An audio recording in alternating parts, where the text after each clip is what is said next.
100 ತಲೆ ಸುಧಾರಿಸಬಹುದಂತೆ, ಒಂದು ಜಡೆ ಸುಧಾರಿಸೋಕೆ ಆಗಲ್ವಂತೆ. ಹೀಗಂತ ದೊಡ್ಡವರು ಗಾದೆ ಹೇಳ್ತಿದ್ರು. ಅಂಥದ್ರಲ್ಲಿ 2 ಜಡೆಗಳ ಮಧ್ಯೆ ಖಾಸಗಿ ಜಗಳ ರಾಜ್ಯ ರಾಷ್ಟ್ರ ಮಟ್ಟದಲ್ಲಿ ಚರ್ಚೆಯಾಗ್ತಿದ್ದು, ಇವತ್ತು ಸರ್ಕಾರಕ್ಕೂ ದೂರು ಪ್ರತಿ ದೂರು ಸಲ್ಲಿಕೆಯಾಗಿದೆ.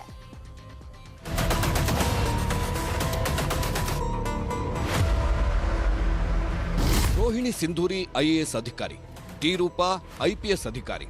ಇಬ್ಬರ ಖಾಸಗಿ ಜಗಳ ಈಗ ರಾಜ್ಯದ ತುಂಬೆಲ್ಲ ಹಲ್ಚಲ್ ಎಬ್ಬಿಸಿದೆ.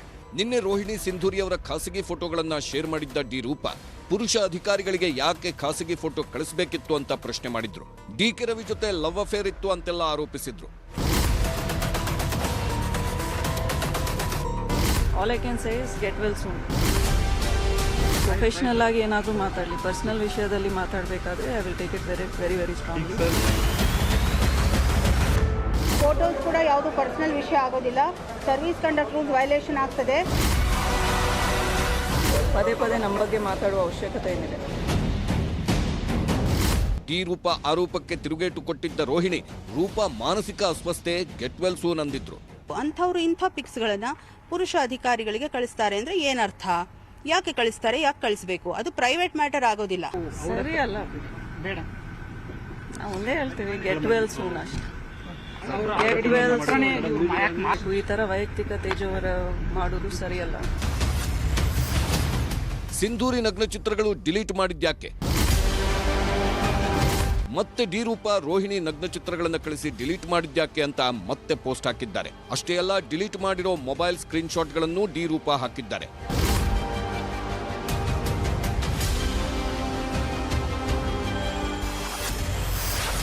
ಜಡೆ ಜಗಳದಿಂದ ಸರ್ಕಾರದ ಮಾನ ಹರಾಜ್. ನಿನ್ನೆ ಎಲ್ಲ ಸಾಮಾಜಿಕ ಜಾಲತಾಣಗಳಲ್ಲಿ ಕಿತ್ತಾಡಿಕೊಂಡಿದ್ದ ಡಿ ರೂಪಾ ಮತ್ತು ರೋಹಿಣಿ ಸಿಂಧೂರಿಯನ್ನ ಸಿಎಂ ಸೂಚನೆ ಮೇರೆಗೆ ಸರ್ಕಾರದ ಮುಖ್ಯ ಕಾರ್ಯದರ್ಶಿ ಕರೆಸಿಕೊಂಡಿದ್ರು.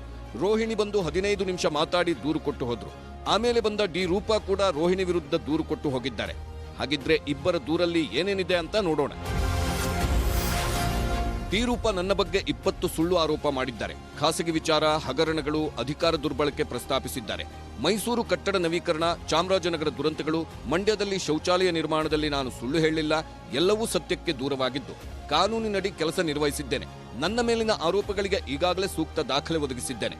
ಸರ್ಕಾರಿ ಅಧಿಕಾರಿ ಡಿ ರೂಪಾ ನನ್ನ ಬಗ್ಗೆ ಅವಹೇಳನ ಮಾಡಿದ್ದಾರೆ. 3 ಪುರುಷ ಐಎಎಸ್ ಅಧಿಕಾರಿಗಳಿಗೆ ಫೋಟೋ ಕಳಿಸಿದ್ದೀನಿ ಅಂದಿದ್ದು ಸುಳ್ಳು. ನನ್ನ ಪತಿ ವ್ಯವಹಾರಕ್ಕಾಗಿ ನಾನು ನನ್ನ ಅಧಿಕಾರ ದುರ್ಬಳಕೆ ಅಂದಿದ್ದು ಸುಳ್ಳು. ಸರ್ಕಾರಿ ಅಧಿಕಾರಿಯಾಗಿರುವ ರೂಪಾ ವೈಯಕ್ತಿಕ ಜೀವನ ಕೆಣಕಿದ್ದಾರೆ. ಸರ್ಕಾರಿ ಅಧಿಕಾರಿಗಳು ಮೀಡಿಯಾ ಮುಂದೆ ಹೋಗಬಾರದು. ತಕ್ಷಣ ತನಿಖೆ ನಡೆಸಿ ಡಿ ರೂಪಾ ವಿರುದ್ಧ ಕಾನೂನು ಕ್ರಮ ಜರುಗಿಸಿ ಅಂತ ದೂರು ಕೊಟ್ಟಿದ್ದಾರೆ.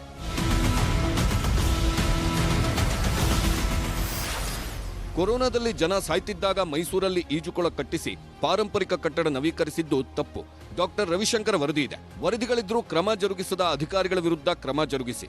ಬೆಂಗಳೂರಿನ ಜಾಲಹಳ್ಳಿ ಮನೆ ನಿರ್ಮಾಣದ ಬಗ್ಗೆ ಗೌಪ್ಯತೆ ಮಾಡಿದ್ದಾರೆ. ಇಟಲಿ, ಜರ್ಮನ್ ಫರ್ನಿಚರ್ ತರಿಸಿದ್ರೂ ಆಮದು ಸುಂಕ ಕಟ್ಟಿಲ್ಲ. ಐಎಎಸ್ ಅಧಿಕಾರಿ ಸಹಕಾರದಿಂದ ತೆರಿಗೆ ವಂಚಿಸಿರುವುದಕ್ಕೆ ಸಾಕ್ಷಿ ಇದೆ. ಗಂಡ ಅತ್ತೆ ಆಸ್ತಿ ಅಂತಿದ್ರು ಖರ್ಚೆಲ್ಲ ಸಿಂಧೂರಿಯದ್ದೇ ಆಗಿದೆ. ಲೋಕಾಯುಕ್ತ ತನಿಖೆ ತಿರಸ್ಕರಿಸಿರುವ ಸರ್ಕಾರ ಮರುಪರಿಶೀಲಿಸಬೇಕು. ತಿರುಪತಿಯಲ್ಲಿನ ಕರ್ನಾಟಕ ಭವನ ನವೀಕರಣದಲ್ಲೂ ಅಕ್ರಮ ಆಗಿದೆ. ಟೆಂಡರ್ ಇಲ್ಲದೆ 10 ಕೋಟಿ ರೂಪಾಯಿ ವರ್ಕ್ ಆರ್ಡರ್ ಆಗಿದ್ದು ತನಿಖೆ ನಡೆಸಿ. ಮೈಸೂರು ಡಿಸಿ ನಿವಾಸದ ಫರ್ನಿಚರ್ ಮನೆಗೆ ಸಾಗಿಸಿದ್ದು ತನಿಖೆ ನಡೆಸಿ. ಆಹಾರ ಇಲಾಖೆಯಲ್ಲೂ ನಷ್ಟ ಆಗಿದ್ದಕ್ಕೆ 2 ವರದಿ ಇದ್ರೂ ಕ್ರಮ ಆಗಿಲ್ಲ. ಶಾಸಕ ಸಾರಾ ಮಹೇಶ್ ಮೇಲೆ ಆರೋಪ ಮಾಡಿ ರಾಜಿ ಆಗಿದ್ದು ಅಕ್ರಮ ಅಂತ ದೂರು ಕೊಟ್ಟಿದ್ದಾರೆ ರೂಪಾ. ಈ ಕಾಂಟೆಕ್ಸ್ ನಲ್ಲಿ ಅವರು ಪ್ರೊಫೆಷನಲ್ ಆಗಿ ಏನೇನು ಮಾತಾಡಿದ್ದಾರೆ ಎಲ್ಲದಕ್ಕೂ ನಾನು ಮಾನ್ಯ ಮುಖ್ಯ ಕಾರ್ಯದರ್ಶಿ ಅವರಿಗೆ ರಿಪೋರ್ಟ್ ಕೊಟ್ಟಿದ್ದೀನಿ. So I just come to apprise the chief secretary ಏನು ಆಗ್ತಾ ಇದೆ and to take action on the concerns. ಅದ್ರ ಮೇಲೆ ಆಕ್ಷನ್ ಆಗಬೇಕು ಅಂತಲೂ ಕೇಳಿದ್ದೀನಿ. ನೀ ಯಾವ ತನಿಖಾಧಿಕಾರಿ, ಯಾವ ತನಿಖೆ ಸಂಸ್ಥೆ ಇದು ಮಾಡಿದ್ರು ಕೂಡ ನಾನು ಒರಿಜಿನಲ್ ಚಾಟ್ಸ್ ಕೊಡ್ತೀನಿ. ಅದು ಖಂಡಿತ it is service rules conduct rules violation. ಯಾವ ತನಿಖೆ ಸಂಸ್ಥೆ ತನಿಖೆ ಮಾಡ್ತದೆ ಅವ್ರ ಹತ್ರ ನಾನು ಎಲ್ಲ ಚಾಟ್ಸ್ ಕೊಡ್ತೀನಿ. ಸರ್ಕಾರಿ ಅಧಿಕಾರಿಗಳು ಮಾಧ್ಯಮಗಳಿಗೆ ಹೇಳಿಕೆ ಕೊಡಬಾರದು ಅಂತಾನೆ ರೋಹಿಣಿ ತಮ್ಮ ಮೇಲಿನ ಆರೋಪಕ್ಕೆ ಉತ್ತರ ಕೊಟ್ಟರು. ಆಗ ವಿಧಾನಸೌಧದ ಬಳಿಯೇ ಸಚಿವ ಸಿಸಿ ಪಾಟೀಲ್ ರೋಹಿಣಿ ಸಿಂಧೂರಿಯನ್ನ ತರಾಟೆಗೆ ತಗೊಂಡ್ರು. ಸಚಿವರು ಗದರ್ತಿದ್ದಂತೆ ರೋಹಿಣಿ ಕಾರು ಹತ್ತಿ ಹೋದ್ರು.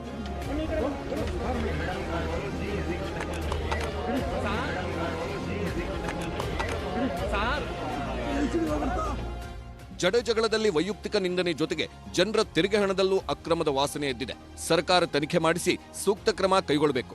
ಆಗ ಸರ್ಕಾರಕ್ಕೂ ಗೌರವ, ಜನರಿಗೂ ನಂಬಿಕೆ. Bureau report, news 18.